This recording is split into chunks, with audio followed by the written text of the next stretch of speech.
It's 1902. A young man by the name of Benito Mussolini moves from Italy to Switzerland to avoid military service. He gets big into socialism, working for trade unions, writing for socialist newspapers, advocating a violent overthrow of European monarchies, the whole shebang. This gets him in a bit of trouble with the Swiss police, so he gets arrested, sent back to Italy, set free, returns to Switzerland, is arrested again, goes back to Italy again, completes his military service after previously avoiding it, and then after a brief stint as an elementary school teacher, he finally returns to work as an avid socialist. His speeches and journalistic abilities made him famous among Italian socialists. He was anti-war, so when Italy colonized Libya in 1910, he rioted and got arrested. Then World War I came along, and once again he protested Italy's involvement. But then he thought, wait a minute, this war could bring about the social climate needed to overthrow European monarchies and bring about the socialist revolution everywhere. And suddenly he was pro-war, but his fellow socialists didn't like his new pro-war stance, so they kicked him out of the party. So then he said, you know what? I'm done with socialism. We need something new, not based on class divisions tearing us apart, but based on unity through nationality. We'll conquer the Mediterranean and reunite all Italian peoples just like the days of the Roman Empire. I'll call it fascismo, and it will guide the Italian nation to greatness. That's all well and good, Mr. Mussolini, but what kind of haircut am I giving you? Let's go with bold.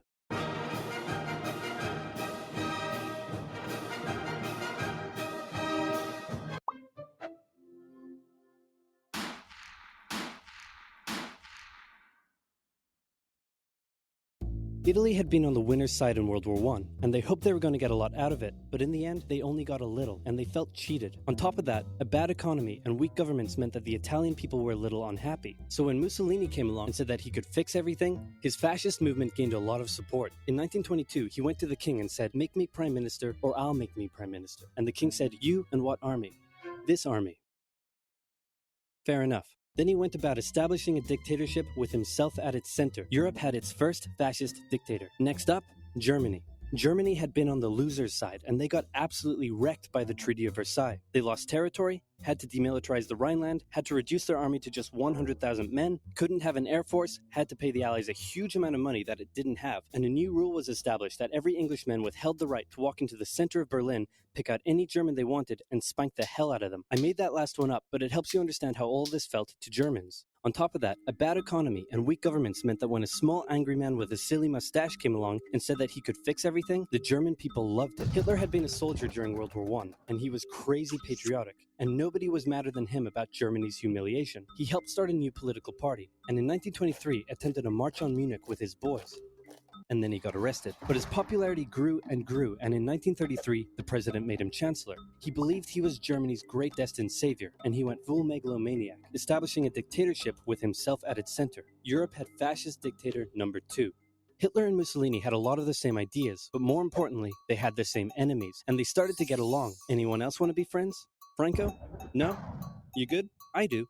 Who's that? It's Japan, and they've taken over northern China. Let's rewind a bit.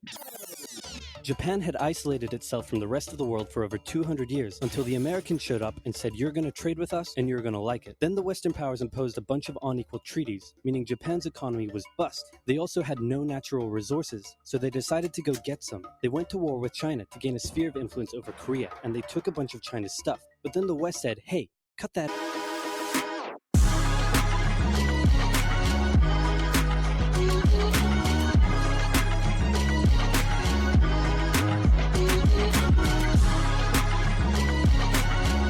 Hitler turned his eyes towards Poland and the hated Polish corridor, splitting Germany in two. At this point, the Allies really had to put their foot down, and they warned him that an invasion of Poland would mean war.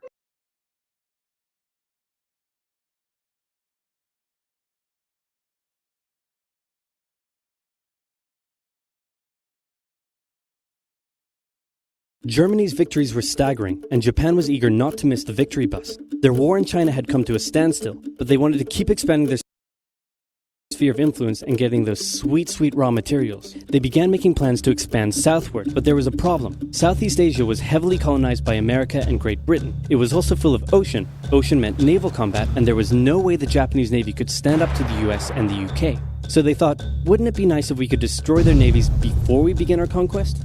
And so it was. On December 7, 1941, the Japanese launched a surprise air raid on the US Pacific Fleet at Pearl Harbor and inflicted a huge amount